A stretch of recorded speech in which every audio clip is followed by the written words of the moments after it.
The final part of the debate is called the stare down. Each candidate looks in the eyes of the other candidate, and whoever turns away is the chicken. You know the rules. Let's begin. May the best man win.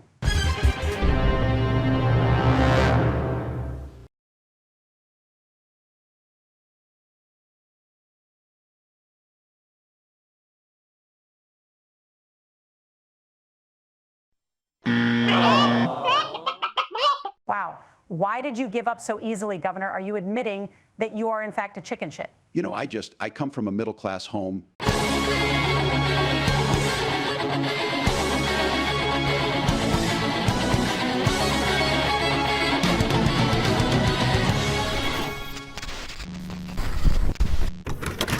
About 2 weeks ago on Razor Fist Arcade, I was asked how I suspected Vance would perform in the VP debate, and I hypothecated thusly. J.D. Vance is not an unflawed candidate, but he's spry, he's smart and lighter on his feet than a coked-up ballerina, while Walz couldn't give his own name and address extemporaneously. The Yahtzee Croshaw of VP candidates, if you will. And yet I qualified these predictions with an asterisk the size of Alpha Centauri. The Menshevik Moderators. We watched Trump hold his own in a 3-on-1 steel cage death match a month ago, and anyone who believed the VP-qual would be at all different should be disabused of this belief. And of course they were, almost immediately. After pledging to forego any and all fact checks following ABC's utter credibility implosion in the last debate, fact-checking Trump something like 7 times and Kamala Harris precisely 0, 5 minutes in and they were already altering the deal on old J.D. Calrissian. At one point, Vance wanted to correct something about how Haitians got into this country. And he was right, and the moderators wouldn't let him correct it. It's very interesting. Margaret, but thank you, Senator. We have so much to get to. Margaret, I think it's important because we're going to turn out of the economy. Thank Margaret, you. the rules were that you guys weren't going to fact check, and since you're fact checking me, I think it's important to say what's actually going on. Thank you, Senator. Facilitation of illegal immigration, Margaret, by Thank you, Senator, for describing the legal process. We have so much to get to, Senator. Those laws have been on the books since 1990. Thank you, gentlemen. The CBP app has not been on the books since 1990. It's something that Kamala Harris created, Margaret. Gentlemen, the audience can't hear you because your mics are cut. Well, there you have it. And look, Vance was right. Okay? Fact checks for thee, but not for he. I'd tell you to lay off, Polly Pantsuit, but judging from your ratings, it looks like CBS will be handling that. It was an optical nightmare all on its own, but by the time Tim waltzed into the fray, it went from a small spark to a 5-alarm dogshit fire. Indeed, once they started gabbing about gun control, Tim Walz appeared to lose his bladder control. Governor, you previously opposed an assault weapons ban, but it's only later in your political career did you change your position. Why? Yeah, I sat in that office with those Sandy Hook parents. I've become friends with school shooters. Anyone else find that comment a little odd? I mean, we get it, Tim. You like trans people. But can we cool it with all the school shooter talk here? It's 2024. Kids are dodging more bullets than classes these days, and the only person with a higher body count than the school is the teacher. I mean, sure, shootings have been a thing ever since Kip Kinkle donned his flasher trench coat, racked his shotgun, and invented the entire genre, but at least initially it was still more rare than a female apology. Somehow, since we turned public high schools into Troontown, all the pops are happening before the quiz. See, Tim Walz, in defiance of all logic, is somehow a school teacher. And if last night proves anything, it's that school teachers are less Jimmy Neutron and more Jimmy Kimmel. Governor Walz, you said you were in Hong Kong during the deadly Tiananmen Square protests in the spring of 1989. But Minnesota Public Radio and other media outlets are reporting that you actually didn't travel to Asia until August of that year. Can you explain that discrepancy? Yeah, well, and to the folks out there who didn't get at the top of this, look, I grew up in small rural Nebraska, town of 400. 3 hours later. Those are the things that I think are the values that people care about. Governor, just to follow up on that, the question was, can you explain the discrepancy? All I said on this was I got there that summer and misspoke on this. So I will just, that's what I've said. So I was in Hong Kong and China during the democracy protests went in. And from that, I learned a lot of what needed to be in governance.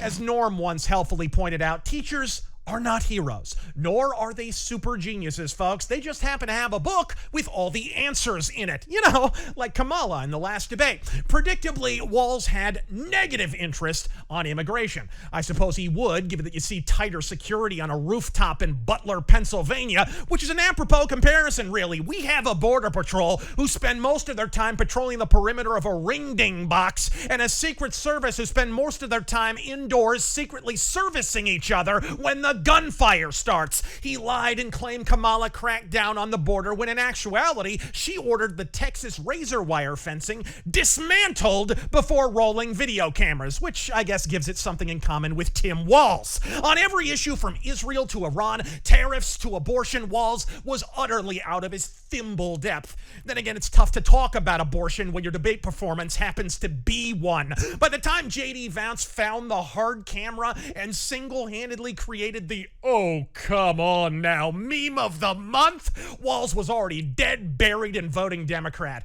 Perhaps that's why he went bug-eyed and angry near the end and started rambling about his Elmer Fudd hunting excursions, which was weird. I thought usually when Tim Walz wants to shoot skeet, he has to lay under a horse first. Look, enough with the Cabela's catalog photos and Stolen Valor fanfic, Tim. I've seen more live combat in a Popeye's parking lot than you did in your entire military career. And are we seriously gonna sit here and pretend the left would willingly hand a gun to anyone with that look in their eye? Bitch, you'd aim a gun at anyone with that look. Be honest. If you craned your neck back on a commercial airline flight only to see that mug leering back from the cheap seats, you'd immediately alert the flight attendant, and don't you damn deny it.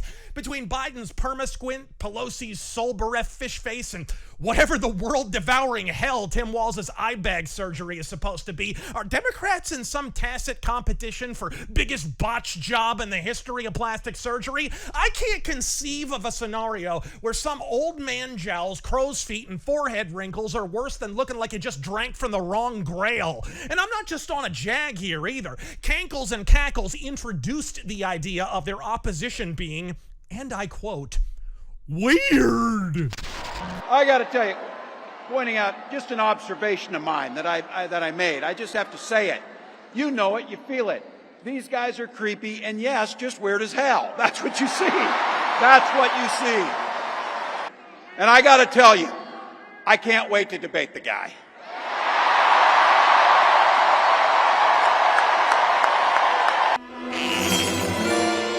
Let ActBlue lay more AstroTurf than the floor of a 70s sports stadium if they like. Let them psyop the sloppy shit out of the word weird. If your face looks like you're perpetually watching Big Mike Obama manspreading in a mini skirt, it's like a Boeing space shuttle. It's never gonna land. And while I doubt this debate will be decisive in any way, as I've explained in the past, precious few of these debates ever are, this entire abysmal effort left the vast majority of viewers with the self-same question.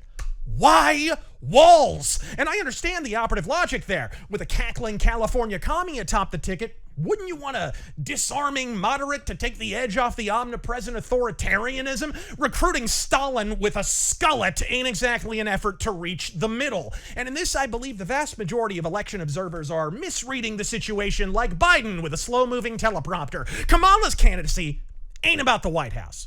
It's about everything under it. No, not the corpses of Canadian soldiers. Bring a bigger Zippo next time, bitch. I mean that while Biden tracked consistently higher in the presidential standings in down-ticket contests, he was getting shelled like the Mets. Kamala, meanwhile, is music to the ears of the cringe fringe, particularly when she's extolling the merits of murdering babies, and Dim Walz signals a redoubled commitment to such, with the happy byproduct of playing to an all-different DNC demographic. White dudes for Kamala. Think Movie Bob with less hair, more money, a Dominican life partner, and an 11 in 10 chance of sitting at a dining room table with a pitcher of sweet tea, carry-out pizza, and Chris Hansen in the not-too-distant future. And Tim Walz is the Adamic ancestor of this entire genre of human being, while Kamala focuses on the only issue she's even marginally confident in exploiting. In short, where mobilizing the demoralized DNC base is concerned, abortion is the only load-bearing issue keeping the DNC's ceiling from caving in, which makes sense when you think about it. I mean, who knows more about bearing loads than Kamala Harris? I'm Razor Fist. Godspeed!